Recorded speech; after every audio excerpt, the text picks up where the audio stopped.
A Bíblia Nossa de Cada Dia está começando agora e você é muito bem-vindo para nós meditarmos em mais um capítulo da Palavra do Senhor.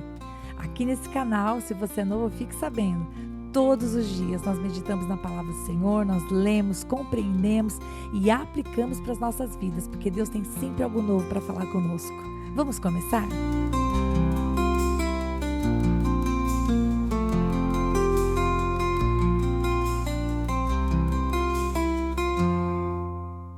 Hoje nós vamos meditar no capítulo 5 do Evangelho de João. E neste capítulo, João vai falar para nós a respeito da cura de um homem que estava enfermo há muitos anos, há 38 anos para ser um pouco mais exata, como vai dizer aí o versículo 5 do capítulo 5. Mas também João vai relatar para nós que este episódio de cura que Jesus realizou num sábado desencadeou um movimento, como diz aí no versículo 18, que levou à sua morte 18 meses depois. Aquela cura que Jesus realizou no sábado incomodou muitos religiosos judeus da época. E além disso, nesse capítulo também, João vai falar para a gente a respeito de um discurso que Jesus fez, falando a respeito do fato dele ser filho de Deus, da autoridade que Deus deu a ele aqui na terra e de tudo que ele foi chamado por Deus para fazer. Então, basicamente, o capítulo é a respeito disso. Para começo de conversa, este homem ele estava ali já há algum tempo. A Bíblia não diz que ele estava lá há 38 anos, mas é relatado para nós no versículo 5 que ali, à beira daquele tanque chamado Betesda, havia um homem que já estava enfermo há 38 anos. E embora a Bíblia não vá dizer para nós qual era a enfermidade, nós sabemos que a enfermidade dele era relacionada à locomoção, porque havia uma crença, e eu não sei se na sua Bíblia o versículo 4 aparece entre colchetes ou entre parênteses, mas ela deveria estar, porque falta esse versículo nos melhores manuscritos originais da Bíblia. Porque aqui, qual foi a intenção? A intenção foi explicar a crença daquelas pessoas. As pessoas criam que um anjo agitava a água. Então, quando havia uma movimentação na água, as pessoas corriam para a água com a intenção de serem curadas. Eu não vou explorar esse tema agora, mas o que eu quero dizer, focando na vida deste homem que estava enfermo e que era levado para este lugar, ele já estava enfermo há muitos anos. E Jesus ele vai de uma maneira muito interessante falar com este homem, porque quando Jesus o vê deitado, olha o que está escrito aí no versículo 6, sabendo que ele estava assim já há muito tempo, Jesus sabia, porque nós temos visto no Evangelho de João que o Senhor nos conhece, o Senhor viu Natanael, o Senhor conhecia Nicodemos, o Senhor conhecia a mulher do tanque, e aqui também, versículo 6 vai dizer que Jesus, sabendo que estava assim há muito tempo, Jesus vira para este homem e pergunta: você quer ser curado? Veja bem, João vai dizer para nós que Jesus, ao falar com o homem que estava à beira de um tanque, esperando que a água se movesse para ser curado, Jesus vai perguntar para este homem que está enfermo há tanto tempo se ele quer ser curado. E ao mesmo tempo que essa pergunta pode parecer uma pergunta boba, porque você pode pensar, Rita, é claro que esse homem queria ser curado. Nós sabemos que Jesus ele não faz nada sem um motivo, sem um propósito. E sabemos que Jesus jamais perderia tempo em fazer uma pergunta boa. Portanto, embora pareça que essa pergunta é desnecessária, ela não é. Jesus estava perguntando para aquele homem se ele desejava ser curado, se ele realmente queria a cura, porque a cura traria para ele uma mudança de vida e ele teria de estar disposto a enfrentar essa nova etapa da vida dele. E nós vamos ver isso depois, porque Jesus, posso inclusive adiantar, Jesus depois quando encontra com ele novamente, depois de curá-lo, Jesus fala para ele assim, não peques mais. Jesus vai encontrar com ele mais tarde, e se você quiser acompanhar, você pode ver aí no versículo 14, e fala assim, mais tarde Jesus o encontrou no templo e lhe disse, olhe, você foi curado, não peques mais para que não lhe aconteça coisa pior. Ou seja, nós não sabemos qual era a enfermidade detalhadamente, então nós não sabemos qual era a causa da enfermidade. Mas Jesus foi muito claro em dizer para ele, se você voltar a pecar, a consequência será pior. Se estava relacionado o pecado com a enfermidade, sabemos que isso não é uma regra, mas se no caso desse homem estava relacionado, ok, Jesus estava dizendo: você recebeu uma segunda chance, não volte a cair no mesmo erro, senão coisa pior acontecerá. Então, quando Jesus pergunta lá atrás para este homem: você quer ser curado? Jesus estava falando ao coração dele algo que eu e você não sabíamos até chegar no versículo 14. Jesus estava dizendo para ele: você quer ser curado? Você quer recomeçar? Você está disposto a não fazer errado como você fez antes? E aí então a resposta do homem para Jesus é: poxa, Jesus, eu não tenho ninguém que me coloque no tanque. Sempre alguém chega antes de mim e eu acabo não sendo curado. E aí, meus queridos, o que acontece? Jesus, versículo 11, fala para ele assim, e mais uma vez, Jesus vai usar a palavra. Ele que é o verbo de Deus, ele vai usar a palavra para curar. Ele vai dizer no versículo 8: então disse-lhe Jesus: levante-se, pega o seu leito e ande. E o leito, meus queridos, era tipo uma esteira ou um colchão de palha. Ou seja, o homem, ele iria se levantar, uma coisa que ele não tinha habilidade para fazer sozinho. Ainda assim, ele teria força para pegar o seu leito e andar. E foi exatamente isso que aconteceu. O versículo 9 vai dizer que imediatamente o homem se viu curado, ou seja, por causa da palavra do Senhor, uma situação que se arrastava aí há 38 anos, certo? 38 anos foi resolvida. E aí, quando ele está saindo, carregando o seu leito, João vai acrescentar para nós a informação de que essa cura foi feita no sábado, como está no versículo 9. Os judeus ficaram muito bravos e foram questionar esse homem. E aí ele vai dizer: olha, eu estou carregando o leito porque o cara que me curou, né, o moço que me curou, disse que eu podia carregar o leito.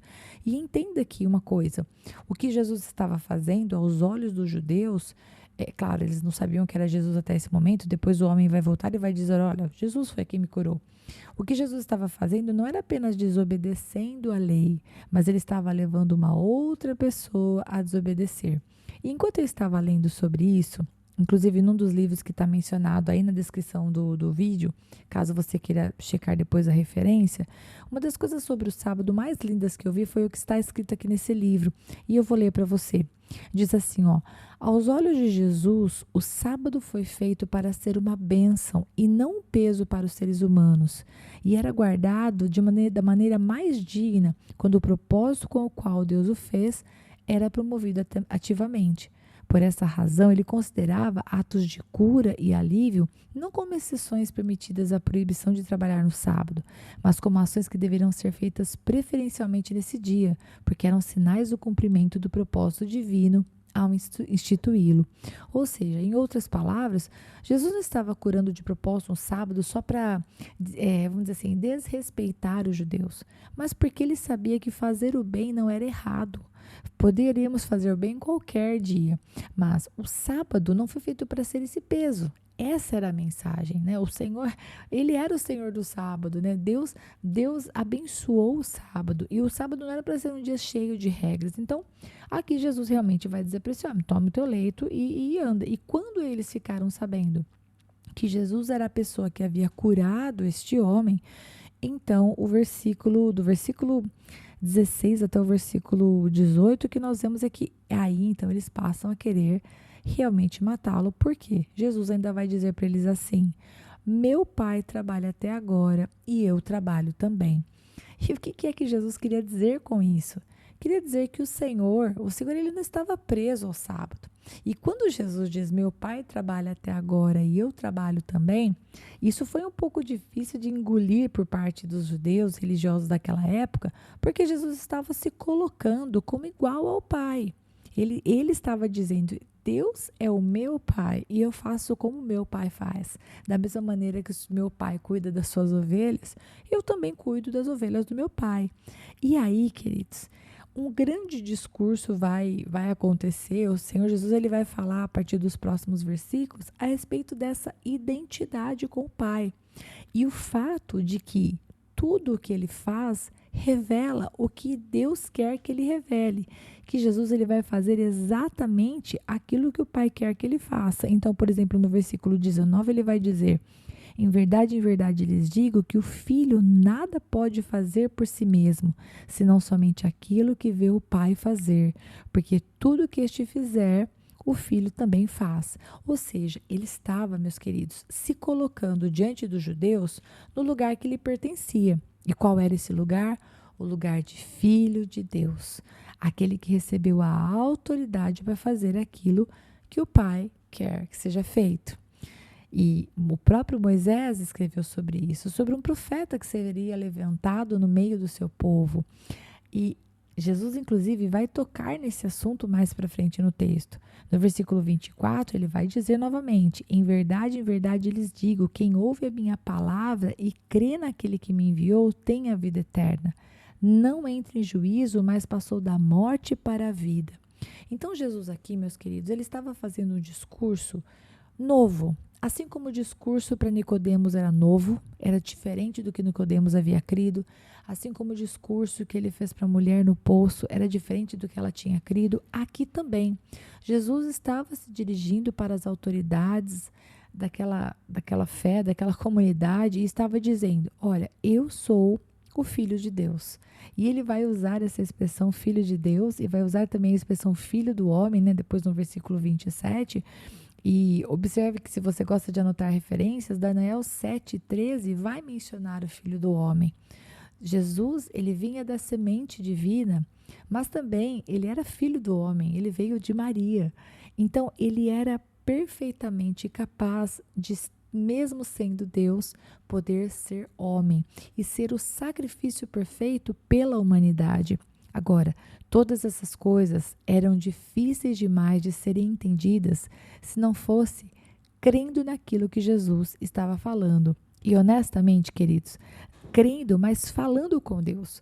Porque no versículo 39, Jesus vai dizer uma coisa para estes homens que me fez pensar, principalmente porque eu amo muito a palavra de Deus. No versículo 39, ele disse assim: vocês examinam as escrituras. Sim, esses doutores da lei, esses judeus que estavam querendo corrigir Jesus por ter curado no sábado, não eram pessoas leigas nas escrituras. Eles eram capazes de recitar o Antigo Testamento muito provavelmente de memória. Eles conheciam e estudavam as escrituras. Só que Jesus diz assim: vocês examinam as escrituras, verso 39, porque julgam ter nelas a vida eterna, e são elas mesmas que testificam de mim. Porque sim, as escrituras, o Antigo Testamento aponta para Jesus Cristo. E fazer um estudo a respeito disso, de repente é algo que nós podemos até fazer aqui no canal algum dia. Os profetas falaram da vinda do Messias. Portanto, todo aquele que estudasse as escrituras enxergaria Jesus Cristo, enxergaria o Messias. Só que aí Jesus vai dizer, na continuação do mesmo versículo, 40, né? Agora, contudo, vocês não querem vir a mim para ter vida. E aí ele vai dizer: eu não aceito glória que vem de pessoas. Sei, entretanto, que vocês não têm o amor de Deus em vocês. Eu vim em nome do meu Pai e vocês não me recebem. Se outro vier em seu próprio nome, vocês certamente o receberão. Portanto, aqui, Jesus também começa a denunciar esse sentimento que havia no coração dessas pessoas relacionado à aparência, relacionado à aceitação dos homens e não relacionado realmente ao temor de Deus.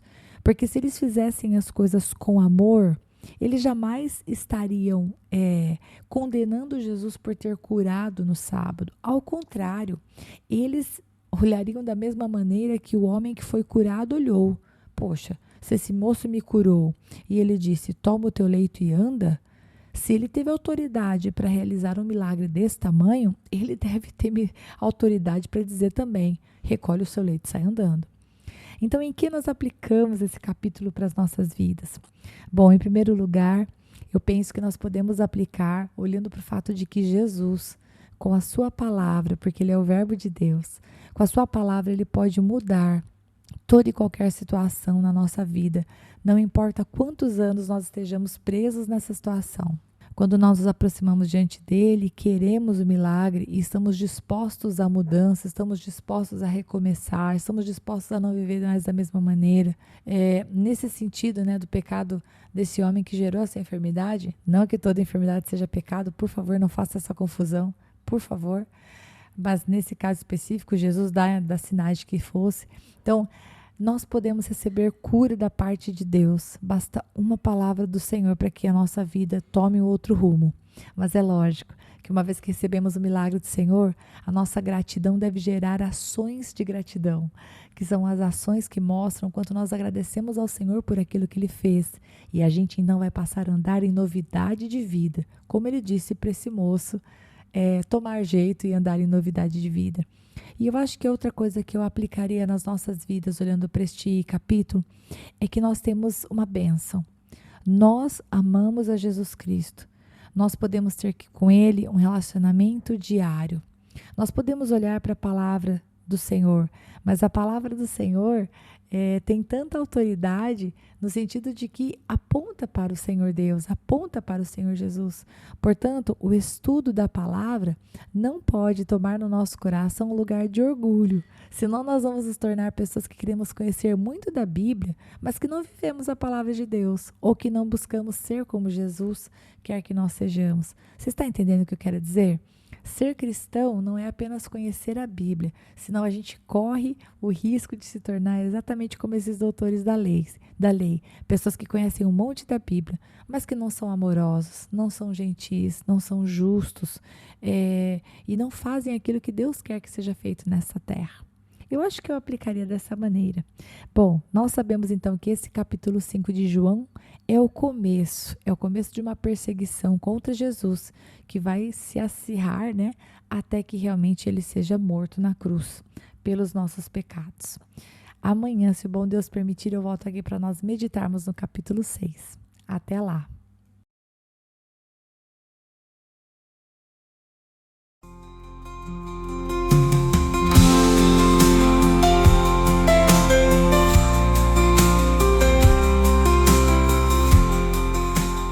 Se você ficou até agora, não vai embora não. Agora é hora de você curtir, comentar, compartilhar esta palavra, porque se ela abençoou você, ela pode abençoar outra pessoa também.